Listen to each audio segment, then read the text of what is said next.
bienvenidos a la Escuela de Capacitación Bíblica de la Iglesia Cristiana Renacer. Estamos estudiando esta materia que le hemos llamado los libros del libro y recordando, la Biblia es el libro por excelencia y está formado por 66 libros, cada uno de ellos, ¿no?, con un propósito específico de Dios, pero que están conectados entre ellos por ese plan maravilloso que el Señor nos ha dado, que es la salvación, la iglesia en Cristo, la eternidad con el Señor. No te puedes perder todo el consejo de la palabra de Dios. No te quedes con un versículo, pero tenemos tanto que aprender y recibir y disfrutar de la palabra de Dios. Hoy vamos a ver el libro de Tito, y Tito mismo nos dice en el capítulo 1, del versículo 2 y 3, dice: en la esperanza de la vida eterna, la cual Dios, que no miente, prometió desde antes del principio de los siglos, y a su debido tiempo manifestó su palabra por medio de la predicación que me fue encomendada por mandato de Dios nuestro Salvador. El apóstol Pablo dice que lo que él predica es palabra de Dios. Lo que está escrito aquí es palabra de Dios.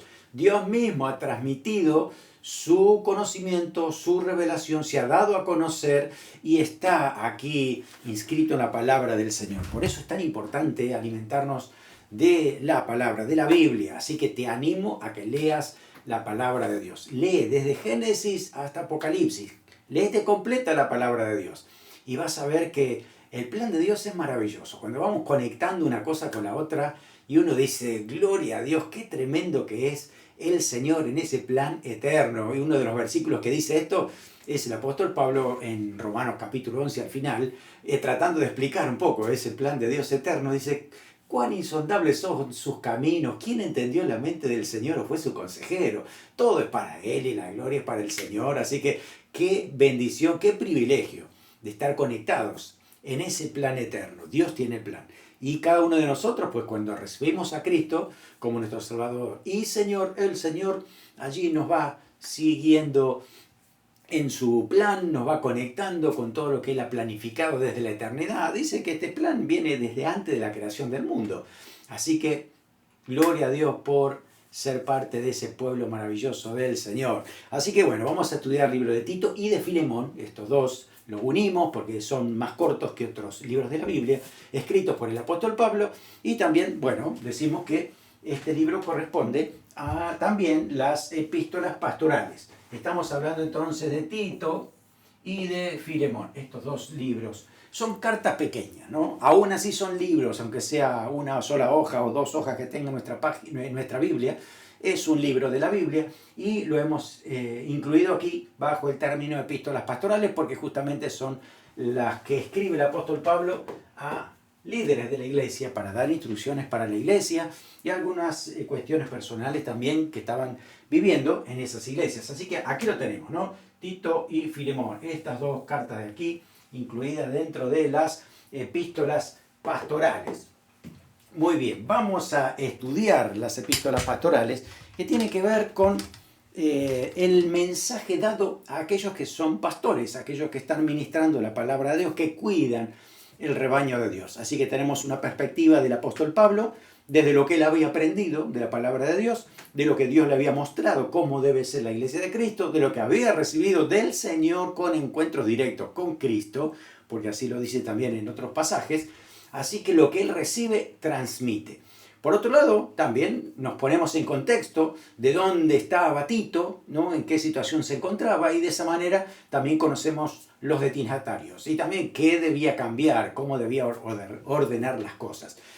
Así que dentro de lo que vamos a hablar, bueno, decimos que el apóstol Pablo era el que estaba en ese momento llevando el mensaje de la palabra de Dios con sus seguidores a todo el mundo no judío. Los judíos, allí estaban los apóstoles iniciales con Cristo, ¿no? Pero el apóstol Pablo y los demás siervos del Señor que estaban con él se habían distribuido en toda la parte griega o del mundo o del imperio romano, ¿no?, directamente. Así que vamos a conocer ciertos lugares que vamos a tener aquí. En primer lugar, Roma. Roma, decimos que el apóstol Pablo estaba allí preso. Usted recuerda el cuarto viaje que hace Pablo Lo llamamos misionero también al cuarto viaje, porque Pablo también cumple su misión en Roma. Ahí predica el Evangelio y ahí también hay muchos que se salvan, ¿no? Entonces, desde Roma va a escribirle a Filemón, que se encuentra aquí en Colosas, en esta ciudad. Después también le va a escribir a 1 Timoteo, a Timoteo, que se encuentra en Éfeso. También le va a escribir a Tito, que se encuentra en Creta. Así que esos son puntos importantes a tener en cuenta a la hora de ver estas cartas, porque nos vamos a ubicar geográficamente para saber dónde nos encontramos, ¿no? Ahora, decimos que el apóstol Pablo entonces hizo su cuarto viaje, pero como decíamos en clases anteriores, decimos que hay un quinto viaje que es muy factible por lo que dicen las cartas de Timoteo y Tito también. La idea es que Pablo, cuando llega entonces hasta Roma, según el libro de Hechos, dice que estuvo más o menos 2 años libre, dando la palabra y predicando y enseñando. ¿Qué pasó después de esos 2 años? Pues Lucas termina ahí, el libro de Hechos. Entonces tenemos que hacer conexiones fuera del libro de Hechos en base a qué habrá pasado después. El apóstol Pablo dice a Timoteo que cuando él estuvo después en Éfeso, así que eso significa que aquí estuvo Pablo. Pablo salió entonces de Roma libre y hizo este viaje. Probablemente pasó por Creta, porque acá estaba Tito. Pasó después por Éfeso, porque acá estaba Timoteo, ¿sí? Y de ahí pasó a Macedonia, donde estaba ministrando a los santos de ese lugar. Dice que lo que han estudiado, los eruditos y lo que han conectado todos estos puntos, que cuando Pablo estaba en Macedonia, entonces de ahí es que le escribe a Timoteo, ¿no? La primera carta a Timoteo y la carta a Tito, cuando entonces estuvo libre después de haber sido la primera vez encarcelado.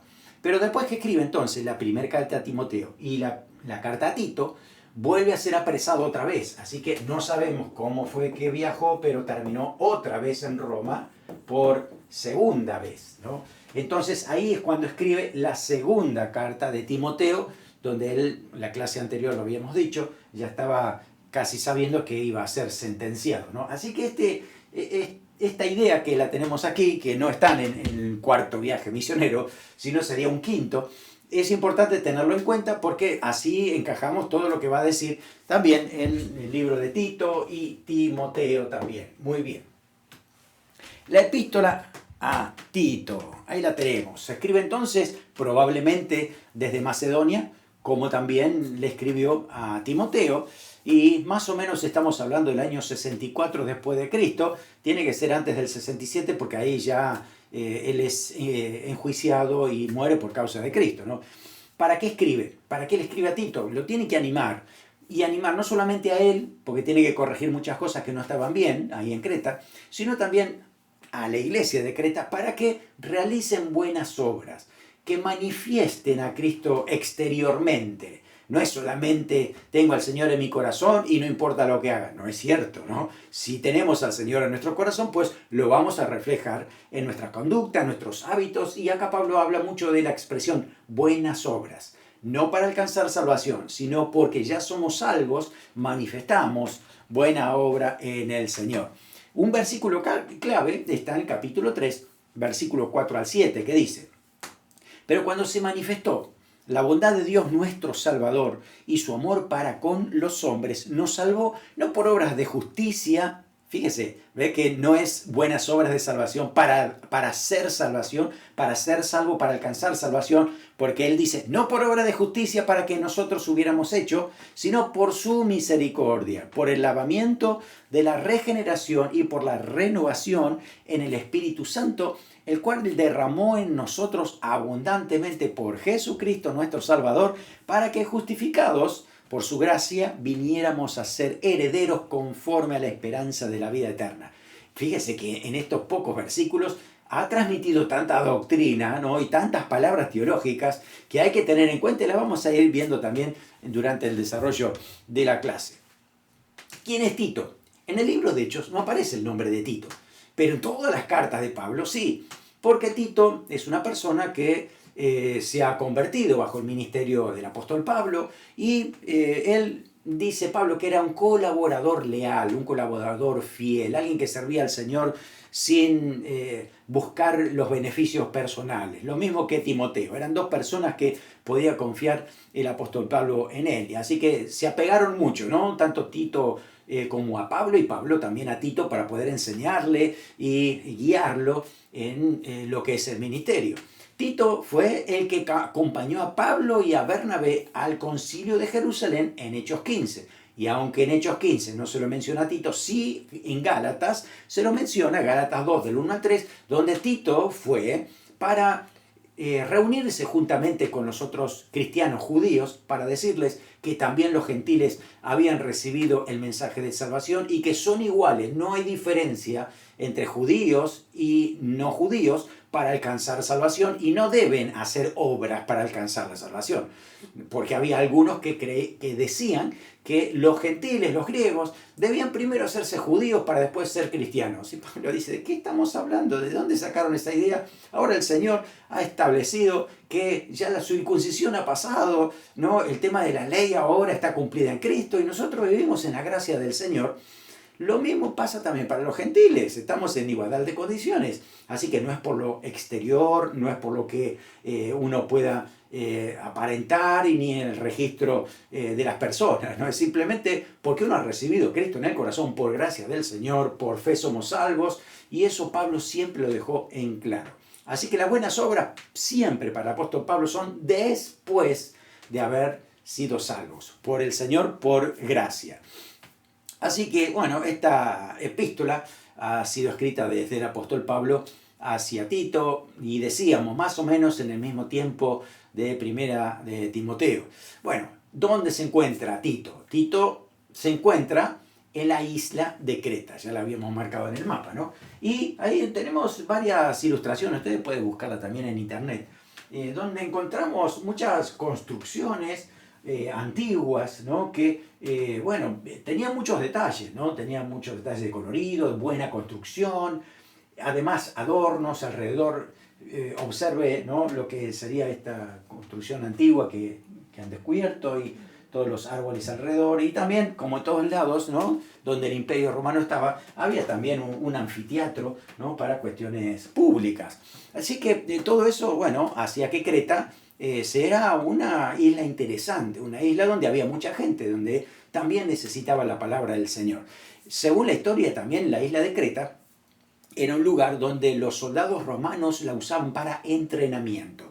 Así que ahí había bastante influencia pagana en ese lugar. Imagínense, los soldados romanos no eran los más éticos ni los más morales, ¿no? Entonces había muchas situaciones que se daban en esa isla y influencia de otras culturas. Entonces, bueno, había mucha cuestión que había que trazar la línea clara, ¿no? ¿Qué es lo que Dios admite? ¿Qué es lo que Dios no permite? ¿Qué es lo que dice en su palabra para poder vivir de acuerdo a la conducta cristiana, ¿no? Así que en esta situación es que la iglesia de Creta, bueno, estaba rodeada de un mundo pagano difícil, ¿no? Y ahí había que trazar las cosas según la palabra del Señor. Fíjense que Pablo manda a Tito. Tito era una persona aparentemente de carácter fuerte, firme, que si esto es blanco y si esto es negro, no hay manera de poner grises donde Dios dijo que es pecado, ¿no? Entonces Pablo lo manda a Tito y Tito dice que, bueno, estaba allí, Pablo le dice a Tito, encárgate, acuérdate de todo lo que hablamos,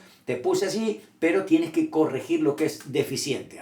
Así que había muchas cosas que corregir en esta iglesia que estaba rodeada de esta influencia de los cretenses paganos.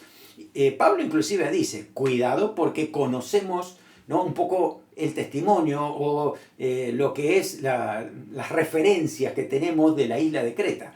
Dice, uno de sus profetas o aquellos que escribían y daban algunos discursos acerca de quiénes eran los cretenses, decían que tenían la reputación de mentirosos, malas bestias, glotones y ociosos.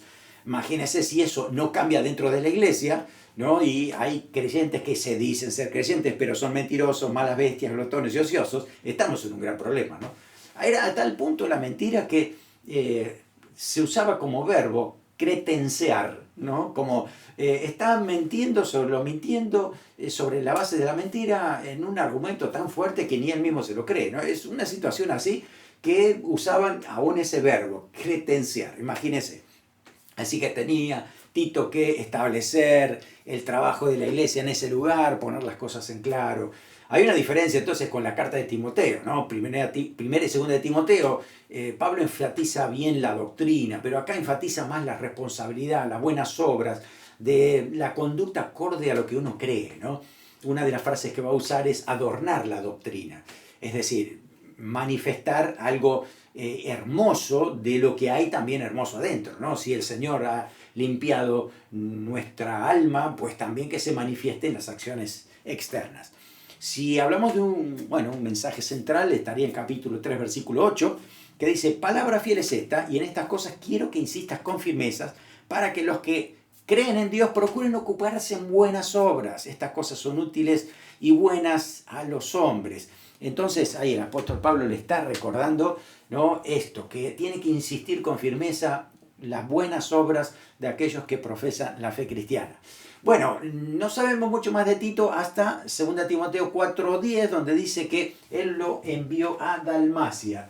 Entonces, aquí, si estaba, segundo de Timoteo ya estaba aquí en Roma, ¿no es cierto? Entonces dice que manda a Tito a Dalmacia. Aquí estaría Tito cuando Pablo entonces es martirizado. Así que salió de Creta y terminó en Dalmacia. Esta región de Dalmacia que está aquí es la zona actual de Croacia y un poquito de Bosnia y Herzegovina y toda esa zona por ahí, ¿no? Pero mayormente Croacia, que está enfrente de Italia. Ya había sido evangelizado por Tito.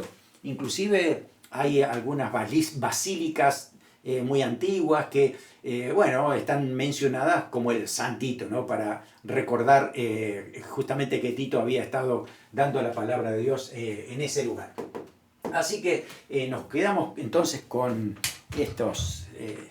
estas ideas para recordar entonces cómo Tito, siervo del Señor, fiel, ¿no? Él iba a donde el apóstol Pablo lo guiaba, lo mandaba, y ahí era de bendición en todo lugar donde el hermano Tito se encontraba. Si hacemos una estructura de la carta, podemos dividirla en los 3 capítulos que tiene. Podemos decir, poner las cosas en orden en primer lugar, ese sería el capítulo 1. El capítulo 2, adornar la doctrina, que es una linda frase que usa el apóstol Pablo. Y tercero, continuar con las buenas obras. Así que lo primero sería poner las cosas en orden. Si hay algo que no estaba bien, había que ordenar la situación. Bueno, en el Nuevo Testamento se nos enseña por los apóstoles y la forma en que ellos establecían las iglesias, que cada una de las iglesias tenía que ser autónoma, es decir, autogobernada. Y para eso entonces, en los primeros años, al principio, ¿no?, la iglesia primitiva y cada una de las iglesias eran gobernadas, dirigidas, controladas inclusive por los 12 apóstoles de Cristo. Pero en la medida que fue creciendo, entonces cada iglesia tenía que tener ancianos, que también se los llaman como obispos, que eran los pastores de esa localidad, de esa ciudad, y que guiaba al pueblo, al rebaño del Señor, a ser edificado según la palabra de Dios. Así que había que sostenerse, autogobernarse. Eso también significaba administración. También tenía que corregir lo deficiente. Si usted más o menos imagina lo que podía ser la ciudad de Creta, entonces puede imaginarse lo que podía haber dentro de la iglesia. Necesitaba buen liderazgo, necesitaba ancianos que pudieran corregir todo lo que estuviera mal. Tito solo no podía, necesitaba en las otras ciudades, porque Creta es una isla, pero tenía muchas ciudades. En cada una de esas ciudades había que tener un anciano, ¿no?, un pastor, alguien que dirigiera a esa congregación. Eran los atalayas, eran aquellos que estaban dándose cuenta si la iglesia necesitaba ser reforzada en ciertos aspectos de la doctrina, cómo cuidar lo deficiente, corregir, inclusive disciplinar cuando las cosas no estaban bien, ¿no? Así que estos pastores locales, ¿no?, tenían esa autoridad delegada para poder guiar a cada congregación. Así que en esta carta aprendemos también que, necesitamos tener una organización, a veces puede ser sencilla, pero tiene que ser adecuada para que la iglesia pueda funcionar mejor. Y también aquí encontramos los requisitos del anciano, ¿no? Que son más espirituales que por los dones o talentos que tenga, ¿no? Tiene que ver con la parte del carácter. Así que aquí Pablo, en estos primeros versículos del capítulo 1, va a hablar acerca de 14 requisitos, por lo menos, que tienen que tener estos ancianos, estos apóstoles, estos pastores de las diferentes iglesias que tenían en Creta, que sirve para todos los pastores del mundo, la verdad. Dice, tiene que ser irreprensible, que nada tenga nada que decir contra el líder. Marido de una sola mujer, ¿sí? Una sola mujer. Que tenga hijos creyentes, bajo sujeción. No tiene que ser soberbio, no tiene que ser iracundo, no dado al vino, no pendenciero, no peleador sería, no codicioso de ganancias deshonestas, hospedador, amante de lo bueno, sobrio, justo, santo y dueño de sí mismo. No cualquiera puede ser un anciano, no cualquiera puede ser un pastor, un líder de una congregación. Fíjese los requisitos que se presentan aquí, ¿no? Así que son importantes porque marcan el camino. El pastor es el que tiene que ir adelante mostrando con el ejemplo cómo tenemos que poner en práctica la palabra de Dios. Por eso se dan todos estos requisitos. Recuerden también que esto también Pablo se lo dijo a Timoteo, así que en Éfeso y toda esa zona, y en Creta y en la zona de este lado, pues estaban en la misma página.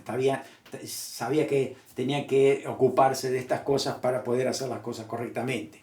¿Qué obligaciones tenían? ¿Por qué estas obligaciones para estos líderes? Porque ellos eran los que tenían que conocer las verdades de la palabra de Dios, exponerlas, explicarlas, predicarlas, aconsejar esa palabra, ¿no? Así que era importante. A veces también había que exhortar y decir, esto no está bien, vamos a corregirlo, y también convencer, tenían que tener argumentos para que la persona entienda, sea convencida, ¿no? En su mente y tome buenas decisiones. Así que era importante que los líderes puedan tener esa formación y esas características tan importantes.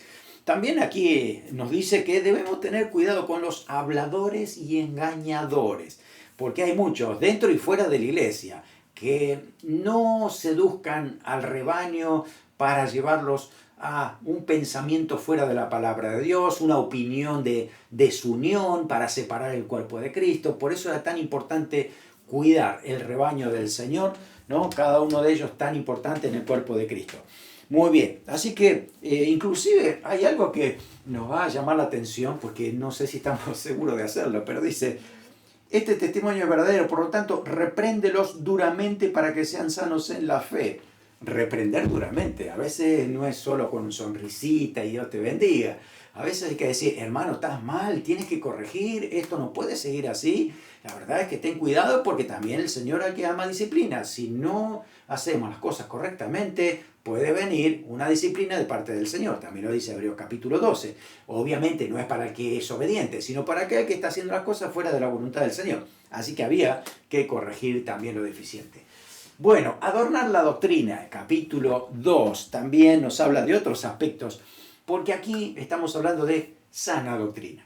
Así que si decimos sana doctrina, debe ser que hay otra enferma, hay otra falsa, hay otra que es espuria, que no es exactamente la que Dios ha dicho y establecido en su palabra. A veces hay versículos bíblicos, pero muy mal interpretados, tergiversados, para solamente obtener cierta ganancia, sea por poder, por riqueza, por fama, popularidad o alguna otra cosa que este mundo ofrece, ¿no? Pero realmente la sana doctrina es guiarse por la palabra de Dios, bien interpretada, bien aplicada, dirigida por el Espíritu Santo esa aplicación. Cuando leemos el capítulo 2, entonces encontramos que esta sana doctrina es una enseñanza para todas las edades. Ahí vamos a encontrar para los hombres, los ancianos, tanto hombres como mujeres, versículos 2 y 3. Después vamos a hablar para las mujeres jóvenes, 4 y 5. También habla de hombres jóvenes, a los jóvenes y después los siervos también. Y la frase comienza ahí diciéndole a los siervos que adornen la doctrina. Adornar la doctrina. Miren, la Biblia dice que nosotros somos una casa espiritual, ¿no? Dios está construyendo nuestra vida espiritual como una casa, y en la época bíblica era con piedras, ¿no? Por eso Pedro dice que son piedras vivas, y con eso nos edificamos como el templo del Señor, el cuerpo de Cristo, ¿no? Así que cada uno de nosotros como una casa espiritual, y también no es solamente que esté linda por dentro y cómoda, confortable, sino también bien decorada hacia afuera. Por eso dice esto de decorar la doctrina, adornar la doctrina. Así que si tenemos una buena casa espiritual, también pintémosla bonita, que quede lindo desde afuera. Es decir, que la gente diga, bueno, qué linda casa, ¿no? Bien cuidada, bien ordenada, bien decorosa. Pues eso es lo que tiene que ser nuestra vida espiritual. Eso significa adornar la doctrina del Señor. Bueno, por la gracia de Dios. Dice, debemos adornarla porque es la gracia de Dios que ha sido manifestada en nuestras vidas. Además, el versículo 13, miren qué importante que es el versículo 13. Es un versículo escatológico que consideramos sumamente importante porque nos hablan de dos eventos que va a haber en lo que es la segunda venida de Cristo. Fíjese cómo lo dice. Dice, aguardando la esperanza bienaventurada y la manifestación. Son dos cosas separadas. Aguardando la esperanza bienaventurada, uno, y la manifestación gloriosa de nuestro gran Dios y Salvador Jesucristo. Es otra cosa, son dos cosas diferentes. Entonces, bueno, eso es lo que decimos en escatología cuando hablamos de las dos fases de la venida de Cristo. Fíjese cómo lo centra en un solo versículo aquí el apóstol Pablo, ¿no? Hablando de esto, justamente dice, aguardando la esperanza bienaventurada. Acá es la esperanza bienaventurada. Bienaventurada. Eso es para todos los creyentes que anhelamos y esperamos el rapto. El rapto.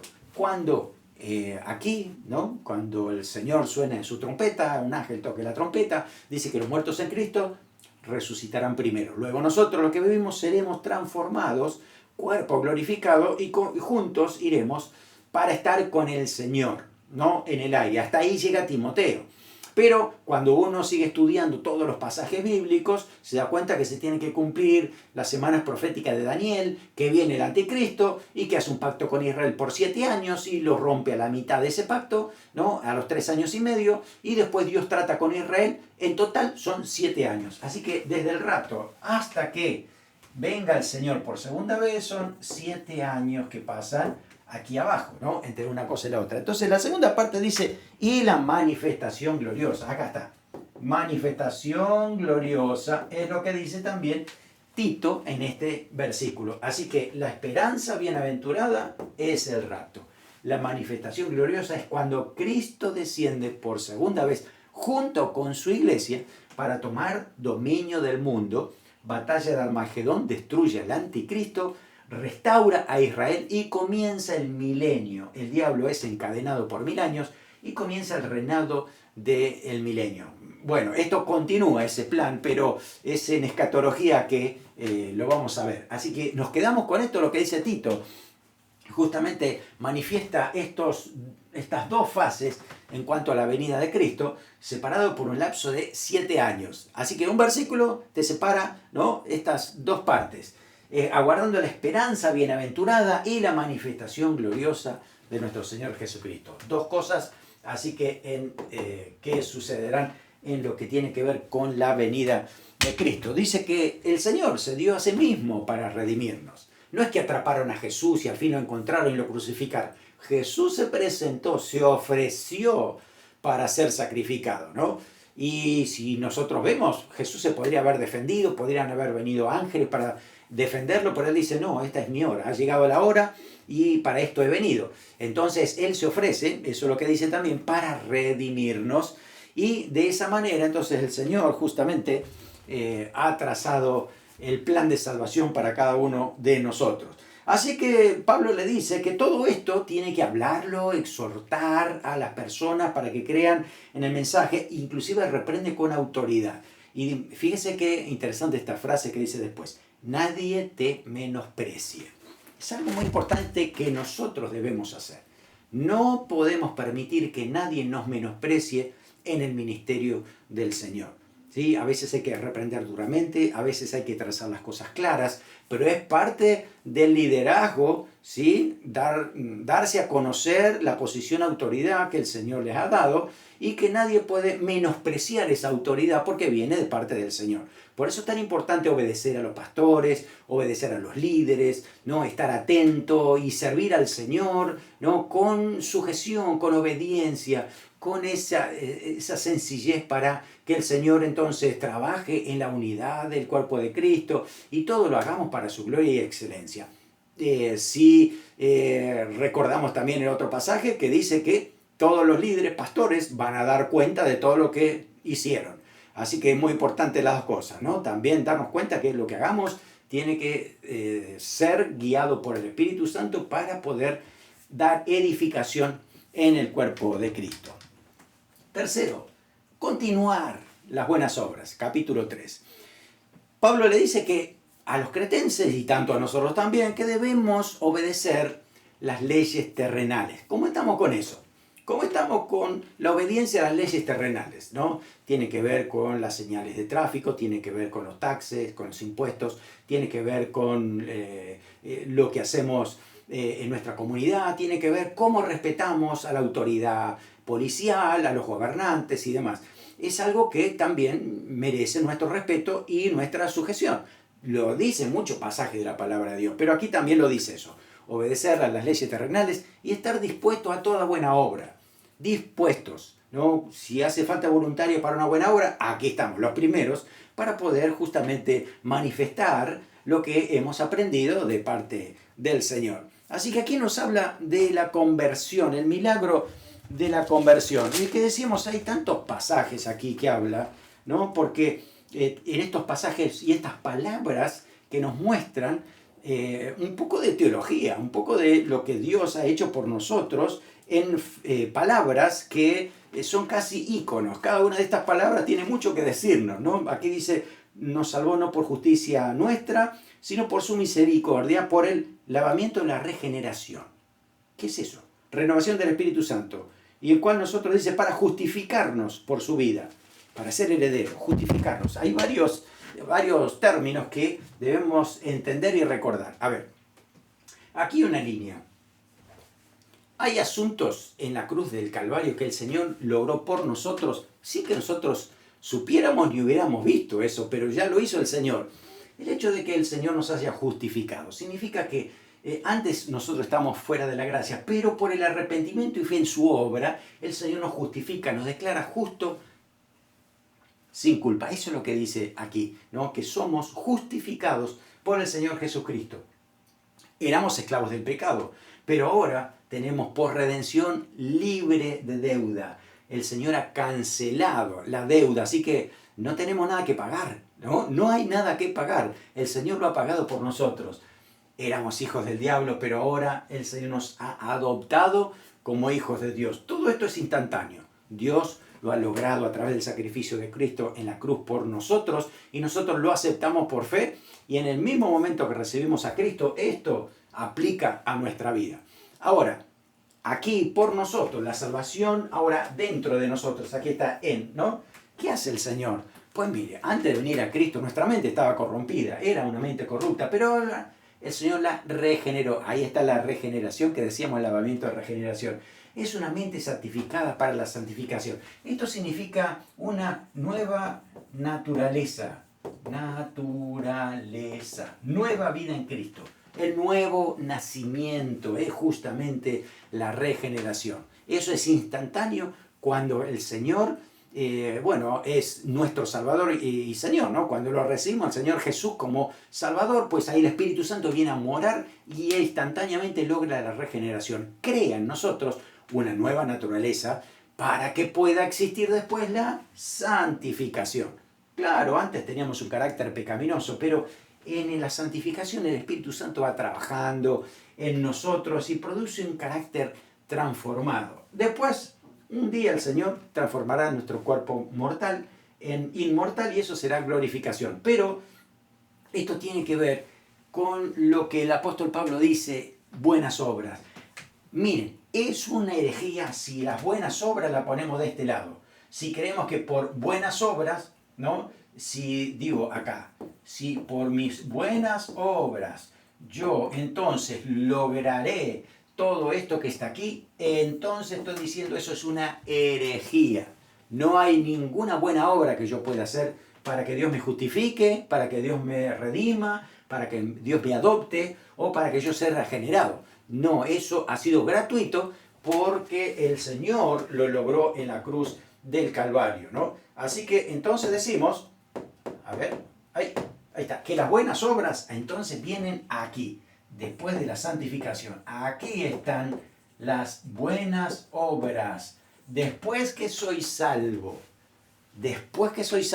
manifiesto en mi carácter transformado las buenas obras en las actividades que desarrollo, en la ayuda hacia otras personas, en suplir necesidades, en una conducta de acuerdo a la palabra de Dios. Tiene que ver, entonces, las buenas obras que habla el apóstol Pablo son posteriores al momento que nosotros hemos sido salvados. Muy bien.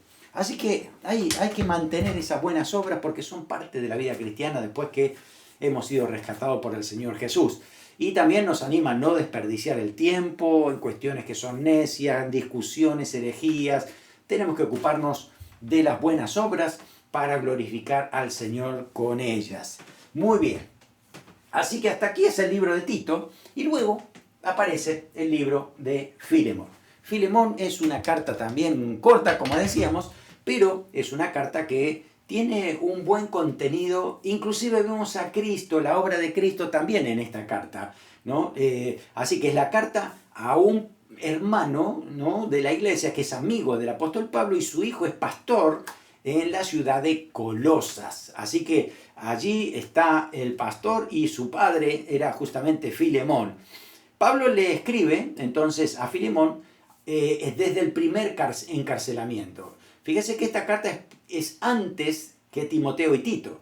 Primero se escribe Filemón. Así que juntamente con Efesios, Colosenses, por ahí, es que justamente el apóstol Pablo envía esta carta a Filemón, más o menos por el año 60 después de Cristo. ¿Para qué escribe esta carta tan corta?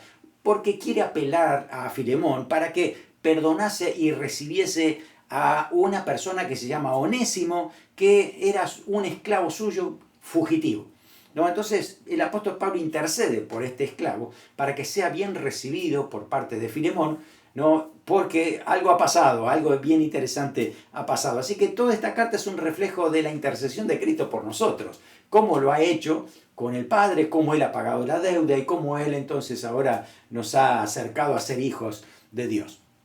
El versículo clave está en el versículo 17 al 19. Dice, así que si me tienes por compañero, recíbele como a mí mismo, y si en algo te dañó o te debe, ponlo a mi cuenta. Yo, Pablo, lo escribo de mi mano, yo te lo pagaré, por no decirte que aún tú mismo también me debes, ¿no? Te debes a mí. Esa es la frase más importante de esta carta porque ahí es donde el apóstol Pablo apela con mucho tacto, ¿no? Para que pueda ser bien recibido este Onésimo. Bueno, el marco histórico es que en esa época había esclavitud, es la realidad. Había esclavitud y la situación es que los que no eran cristianos eran muy maltratados, ¿sí? Pero dentro del ámbito cristiano podría haber que a lo mejor un amo tenía esclavos y que tenía que tratarse muy bien, ¿no? El amo debía amar a los siervos que tenía, a los sirvientes, y poder, hacer las cosas dignamente, ¿no? Lo mismo pasaba con aquellos que eran siervos. Así que en este caso, justamente Onésimo era el esclavo de Filemón, que se había escapado desde Colosas, había viajado y recorrido hasta escaparse para Roma, y ahí es que se encuentra con el apóstol Pablo y recibe a Cristo, ¿no? Y se transforma en cristiano. Entonces, claro, ahora Pablo tiene que hacer algo con esa situación. El apóstol Pablo escribe algo claramente en ese momento, ¿no? Para lo que es la cuestión de esclavitud, y lo dice, por ejemplo, en 1 Corintios capítulo 7, 21 y 22, dice, fuiste llamado siendo esclavo, no te dé cuidado, pero también si puedes hacerte libre, procúralo más, porque el que en el Señor fue llamado siendo esclavo, liberto es del Señor, asimismo el que fue llamado siendo libre, esclavo es de Cristo. Es decir, la prioridad es la salvación, todo lo demás es secundario. Pero dice ahí, si puedes lograr la libertad, inténtalo, haz todo lo posible. Es lo que dice el apóstol Pablo ahí. ¿Por qué? Obviamente que no había leyes para poder, abolir la esclavitud en ese momento. ¿Cuántos años también duró la esclavitud en este país, por ejemplo, ¿no? Gracias a Dios ahora eso ya ha pasado, pero es una realidad que sucedía en ese momento. Entonces, claro, se convertían a Cristo y venían hacia la iglesia. Y ahora, ¿cómo lo resolvemos? Entonces Pablo habla de esto, ¿no? De que nuestra prioridad sea espiritual, y dentro de la iglesia dice, somos todos hermanos. Fíjese usted que podían, después del domingo que salían de la iglesia, si iban a la casa, puede que el esclavo tenía que seguir sometido a su amo y obedecer en todo lo que era la semana en el tema de trabajo. Pero puede que de repente el esclavo en la iglesia era un diácono, ¿no? Y si estaba en la iglesia, ese esclavo podía mandarle aún a su propio dueño o amo, ¿no? Dentro de la iglesia hacer otras cosas. Entonces era interesante, ¿no? Las situaciones de posición de autoridad que podían haber pasado también en torno a todo esto. Así que bueno, en este trasfondo es que el apóstol Pablo le escribe una carta personal a Filemón, ¿no? Y lo escribe desde la prisión de Roma para que le pueda llegar. Onésimo era el esclavo de Filemón, le había robado a su amo y se había escapado de ahí, había huido hasta Roma. Quizá este muchacho no había pensado que iba a volver alguna vez a Colosas, ¿no es cierto? Era la ciudad de Filemón. Usted puede leer Colosenses 4:9 y ahí menciona que Filemón vivía en ese lugar, ¿no? Así que mientras estaba en Roma, Onésimo entonces estaba bajo la influencia del apóstol Pablo, fue salvo, y entonces, bueno, ahora Pablo tiene que intervenir. Así que en esta carta vamos a ver entonces una ilustración de esa verdad de lo que es la imputación, es decir, el acto de resolver la cuenta del otro, y es justamente lo que hace Pablo por este esclavo, por Onésimo. Así que el mensaje central, si hay una frase puntual, es ponlo a mi cuenta, ¿no? Pablo se hace cargo de Onésimo, versículo 18. Si hacemos una estructura, pues sería en 4 partes de la siguiente manera. Al principio hay un saludo, ¿no? Un saludo para Filemón, que era el dueño de la casa, pero también estaba ahí Apia, que era la esposa, y su hijo Arquipo, que también era el pastor de Colosas, como lo dice también en la carta a los colosenses. Y la iglesia se reunía en la casa de Filemón. Así que en los versículos 4 y 7 el apóstol Pablo da cierta alabanza a Filemón, ¿no? Porque tenía buena reputación. Filemón era una persona que amaba al Señor Jesús, amaba a los hermanos, tenía una fe verdadera en el Señor. Así que en ese sentimiento es que Pablo lo anima a seguir siendo de esa manera, ¿no?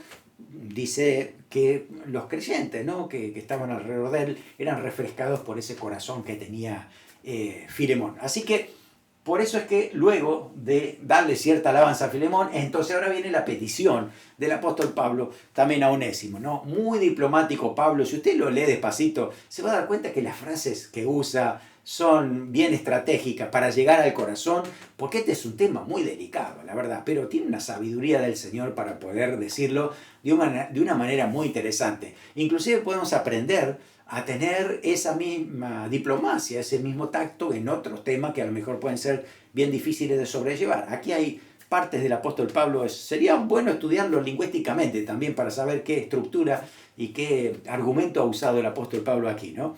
¿Cuál es la razón de su petición? Él dice, por amor, Pablo ya anciano, prisionero de Jesucristo.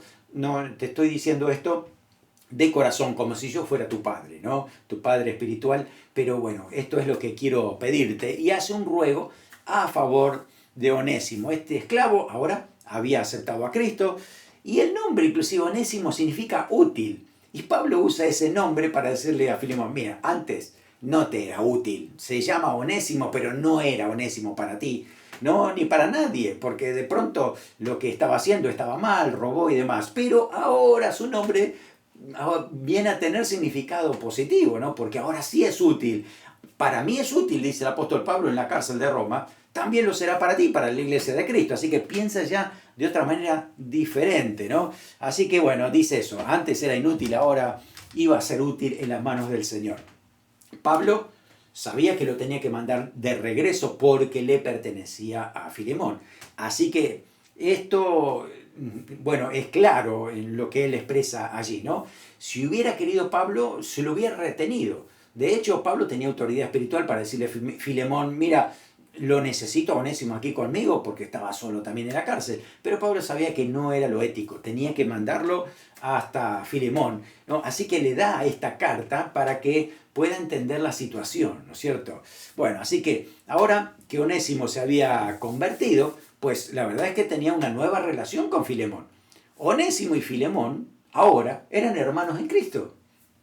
¿Sí? Es la misma igualdad de condiciones delante del Señor. Así que ya no era un esclavo, era un amado hermano que debía considerarse de esa manera. Por eso en esa convicción y promesa del apóstol Pablo de los últimos versículos, así que después de esa súplica viene el ruego. Así es como Cristo al Padre, ¿no? Dándole ruego por nosotros pecadores y para salvarnos y pagando la deuda, pues Pablo hace lo mismo por Onésimo en este caso, ¿no? Así que de esa manera, entonces está diciendo que esta persona, Onésimo, necesita, verse de otra manera. Así como nosotros ahora vemos a los hermanos en Cristo de manera diferente, pues así lo tenía que ver también Filemón. Pablo dice que él promete pagar la deuda de Onésimo, lo que había robado a Filemón y había gastado, pues Pablo dice, ponlo a mi cuenta que yo lo pago. Bueno, es una manera de decir que no sé si tuviera dinero Pablo, no lo sabemos, pero si fuera así, Pablo mismo lo estaba pagando. Y si no, es como diciendo, bueno, tú me debes mucho a mí, muchos favores y tantas cosas. Es más, yo te prediqué un mensaje del Evangelio, así que me debes también a mí, ¿no? Pero aún así, ponlo a mi cuenta, dice el apóstol Pablo, ¿no? Le dice a Filemón que, bueno, estaba esperando un poco más de lo que le había pedido. Así que los últimos versículos de esta carta, ¿no? Pide permiso para que fuese alojado también, porque él pensaba ir por allí. Seguramente esto se cumplió cuando el apóstol Pablo, ¿no? En ese quinto, ¿no? Viaje misionero que hace, pasa por Creta, pasa por Éfeso, seguramente por Colosas, y ahí se habrá quedado en la casa de Filemón, tal vez con Onésimo también, compartiendo muchas cosas tan interesantes y lindas de lo que es el testimonio del Señor, ¿no? Bueno, ¿cómo vemos nosotros a los creyentes convertidos? A creyentes que antes habían defraudado a personas, quizás a nosotros mismos, y de repente ahora se convierten al Señor. ¿Cómo lo vemos? El apóstol Pablo nos anima a verlos como hijos del Señor, como hermanos en Cristo, donde el Señor ahora, por la fe, entendemos que va a trazar una nueva vida también en ellos. Así que hay que darle también esa confianza para que también ellos puedan crecer en el Señor, perdonar, ¿no? Perdonar tantas otras situaciones que pudieran haber pasado para que pudiéramos disfrutar esa relación de hermanos en Cristo. Muy bien, a ver, hagamos un repaso, a ver cómo nos ha ido con las dos cartas que hemos estudiado. Repaso. Primero, Tito era pastor en Éfeso mientras que Timoteo estaba en Creta. A ver si se acuerdan si era así o era al revés. Era al revés, ¿no? Sí, es que Tito estaba en Creta y Timoteo estaba en Éfeso, así que esto es falso porque es al revés. 2. En Tito tenemos las dos fases de la venida de Cristo. ¿Sí? Bien, ¿se acuerdan que sí? La esperanza bienaventurada y justamente tenía que ver con que el Señor venga a llevarnos en el rapto y la manifestación gloriosa de Cristo. Muy bien. 3. ¿La carta a Tito fue escrita antes del tercer viaje misionero? No, mucho posterior. Fue porque Pablo ya estaba preso en Roma. 4. Tito era un siervo fiel y leal colaborador de Pablo. La verdad es que sí, siempre lo fue y hasta el último momento, cuando Pablo dice, todos me abandonaron, pero yo a Tito lo mandé a Dalmacia, no es que se fue solo, ¿no? Lo mandó él, exactamente. 5. Tito debía enseñar la sana doctrina, corregir lo deficiente, exhortar a las buenas obras. Es cierto, todo eso estudiamos, que Tito tenía esa responsabilidad con la iglesia de Creta. 6. Pablo le escribió a Filemón desde la cárcel de Roma. Esto sí es cierto, ¿no? Porque justamente desde allí le escribe, antes de ser liberado, en fe, creyendo que iba también a estar en la casa de Filemón, que entendemos que después sí lo pudo hacer. 7. Pablo dice que Filemón debía castigar a Onésimo por escaparse. No dijo eso. Esto es falso. Pablo dice, trátalo como un hermano en Cristo. No, le dice así es. 8. Debemos acoger a nuestros hermanos en la fe recordando que Cristo los ha perdonado y les ha dado una nueva vida. Totalmente. Esta tiene que ser nuestra visión ahora, ¿no? Cuando vienen a Cristo personas nuevas, entender de que todos venimos de un pasado difícil, de muchos pecados que le hemos entregado al Señor y ahora estamos en la iglesia para tratarnos humanamente, como fraternalmente en Cristo, para ayudarnos a crecer y animarnos, como dice Pablo, a las buenas obras. Bueno, quedémonos con el versículo clave de Tito, capítulo 3, del 4 al 7. Pero cuando se manifestó la bondad de Dios, nuestro Salvador, y su amor para con los hombres, nos salvó, no por obras de justicia, recuérdese, no por obras de justicia que nosotros hubiéramos hecho, sino por su misericordia, por el lavamiento de la regeneración, cuando uno recibe a Cristo, ¿no? Por la renovación del Espíritu Santo, como el Señor trabaja en nosotros en la santificación, el cual derramó en nosotros abundantemente por Jesucristo, nuestro Salvador, para justificarnos, ¿no? Declararnos justos, ya no más pecadores, sino hijos de Dios, ¿no? Por su gracia viniésemos a ser herederos conforme a la esperanza de la vida eterna. Qué esperanza gloriosa que tenemos. Amén. Sí, mire, la verdad es que el Señor nos ha dado tantas bendiciones aquí en la tierra, pero lo que es el plan eterno es algo maravilloso que nadie debería perderse. Por eso predicamos el mensaje de Cristo. Mensaje de salvación, de arrepentimiento de pecados, restauración en Cristo, esperando el regreso del Señor, porque nos espera una eternidad gloriosa. En Él oramos. Señor, gracias te damos por la carta de Tito, por la carta de Filemón, porque tenemos tanto que aprender a través de ellas. Gracias, Señor, porque tú nos enseñas sana doctrina, nos enseñas a obedecerte y que podamos también nosotros adornar esa doctrina, que podamos tener buen testimonio, que podamos actuar de una manera como tú lo harías, Señor, estando aquí. Hoy queremos tener tus manos, tus ojos, sobre todo tu manera de pensar, para ser como tú aquí en la tierra, honrarte a ti, glorificarte, Señor, en todo. Oramos en el nombre de Jesús. Amén. Amén. Que el Señor te bendiga ricamente.